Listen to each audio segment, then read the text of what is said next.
Hey friends, today we're making baked sweet potatoes with black beans and veggies.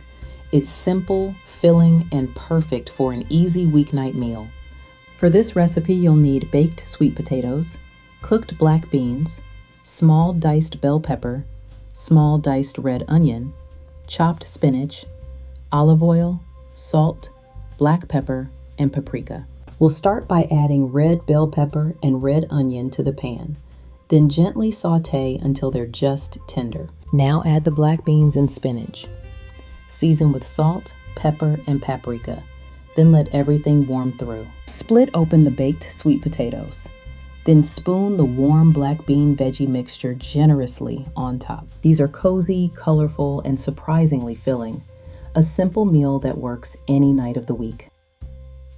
You'll find the full recipe in the pinned comment. See you next time.